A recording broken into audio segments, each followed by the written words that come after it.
Black and gold. The Steelers have signed Vic to a one-year contract to make room for him on the roster. Pittsburgh placed quarterback Bruce Gradkowski on IR. Vic, a four-time Pro Bowler, last played for the Jets in 2014. Here's his new head coach, Mike Tomlin, and Big Ben Roethlisberger.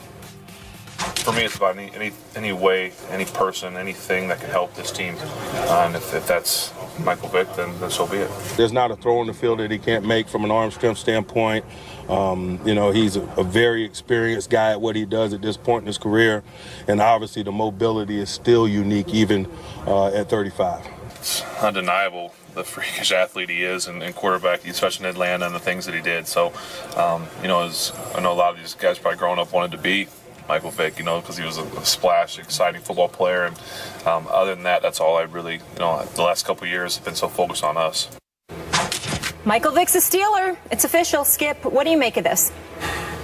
Stephen A. Smith, after I had a night to digest this, it occurred to me that there is no way that Mike Tomlin would bring in Michael Vick as a one-month fill-in, a clipboard carrier for Bruce Gradkowski while he heals his surgically repaired finger. I'm sorry. The Steelers now have a new backup quarterback, a new number 2 quarterback, and his name is Michael Vick.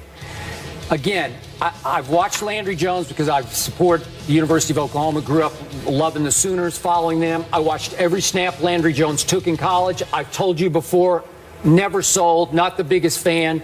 The only thing Landry Jones, former 4th-round pick by the Pittsburgh Steelers, now there for 2 years, going into his 3rd. The only thing he has in common with Big Ben is just being big. He's a big, strapping kid who resembles Big Ben in stature, but not in talent. So I'm to the point where I'm guessing, just maybe educated guessing here, that the Steelers have basically given up on Landry Jones. He was hit and miss the other night. I did not watch it in his second preseason stint. He went 10 out of 19 for 172 yards, which is pretty good. A couple touchdown passes, one big interception. I just think that Mike Tomlin, who, by the way, went to the same high school that Michael Vick then went to in Newport News, Virginia, where obviously Michael Vick is an all-time legendary figure and remains to this day and will always be at that high school especially, that Mike Tomlin said, hey, I've got to bring him in. He's 35 years of age, and Mike Vick had one big game last year against Mike Tomlin, Pittsburgh Steelers. Helped the Jets win that game. Shocking. Jets defense helped win that game by creating 4 turnovers. But Mike Vick was okay in that game, threw for 132 yards, 10 out of 18. He did run 8 times for 39 more yards. And I think that night Mike Tomlin said, hey, he can still play. So I think there's been a changing of the guard in Pittsburgh. I think that Mike Vick is now one play away, one injury to a guy who's incredibly durable in Big Ben, but one play away from being the Pittsburgh Steelers quarterback is Mike Vick. Skip Bayless, I applaud the signing. Obviously, Mike Tomlin is incredibly fond of Michael Vick. They come from the similar backgrounds, same area, and I know Mike Tomlin well enough to know that if you are worthy, he's going to try to look out for you in every way imaginable. And I definitely don't believe that Michael Vick is somebody that doesn't belong in the NFL. My concern with Michael Vick is that he's punch drunk. What I mean by that is that he's taken so many hits, particularly over the course of a couple of years with the Philadelphia Eagles, that I'm incredibly alarmed at the impact that it had on him. I saw him take a rib shot and grab his head. I saw him drop like a corpse when he got hit by Kerry Rhodes years ago in Arizona. Those kind of things concern me. So as far as I'm concerned, Michael Vick is a proverbial backup. I mean, a literal backup, and that's where he belongs. But that doesn't mean he doesn't belong in the NFL. It means he belongs to be a backup, which means that week to week he shouldn't have to look forward to enduring punishment, physical punishment, because I don't think that he has the durability to take that. But I'm reading also from Ron Cook's column in the Pittsburgh Post-Gazette, and I got to tell you, I love the column. I thought he did an outstanding job writing that column, and here's why. He pointed out all of those things you pointed out and what I'm pointing out right now, but he also elaborated extensively because apparently there are folks in the city of Pittsburgh, Pennsylvania, who are threatening to sell their season tickets. They want absolutely nothing to do with Michael Vick.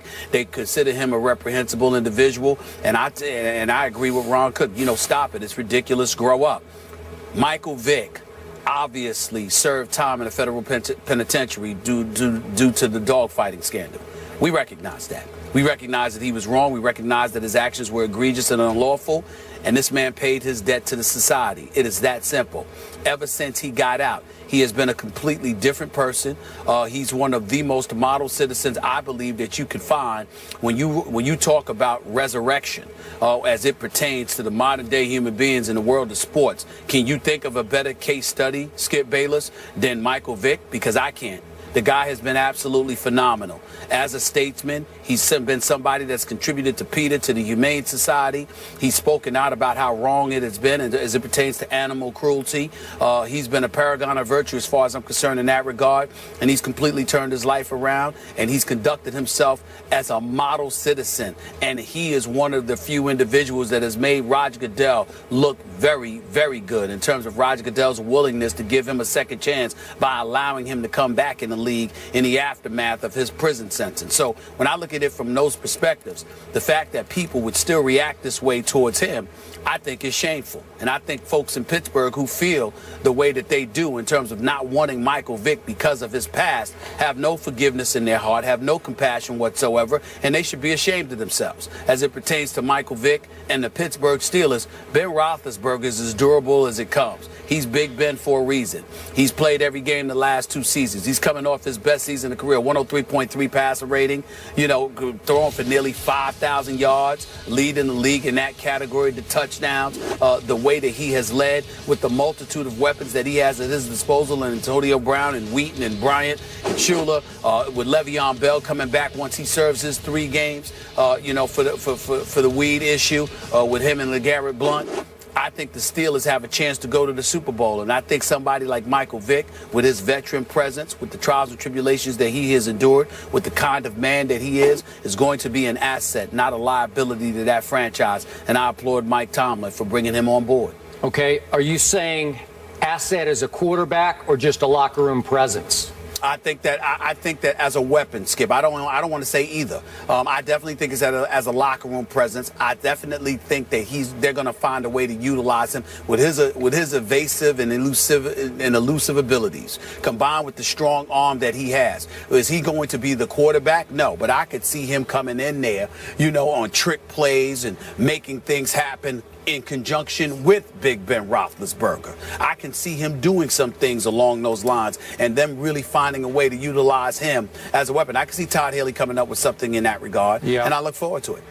I'm not so sure about that. My experience with star quarterbacks, top 5 quarterbacks, they don't want a gadget quarterback to come in and sub for them or have to do something else in the offense that wasn't in the offense to start with. Like Ben would tell you, I don't need a trick play. I can pull that play off better than any trick play can. Yeah, but I've seen plays, Skip, when Antonio Brown has thrown a pass or two.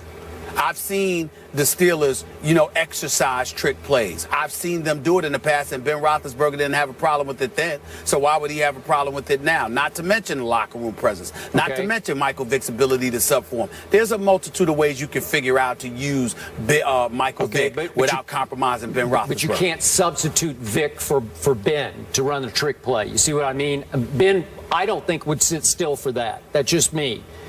Well, I don't think that I disagree with you. I don't think that he'll have a problem with it. Let's say, for example, if you used it 1 or 2 times a game. I don't think he'd have a problem with that. I truly don't. Yeah, I don't know. Well, let me say to your earlier point, in all my years of covering sports, commenting on sports, I've never witnessed a more impressive turnaround than what we have seen from Michael Vick. Mm-hmm. I buy it. I believe it.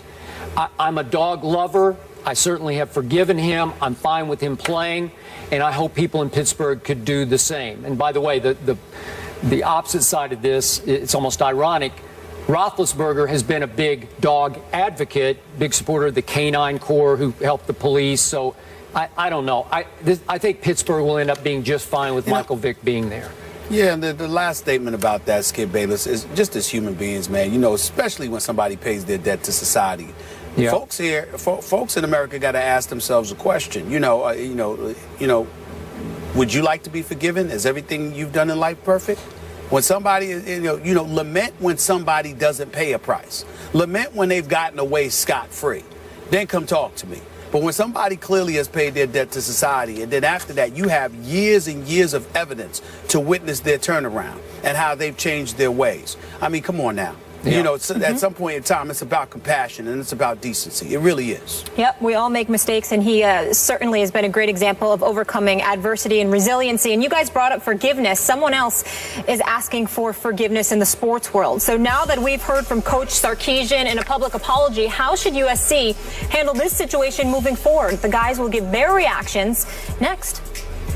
And if you want to check out all of our topics on this Wednesday, head over to Instagram. And while you're at it, leave us your hot takes as well. This is First Take.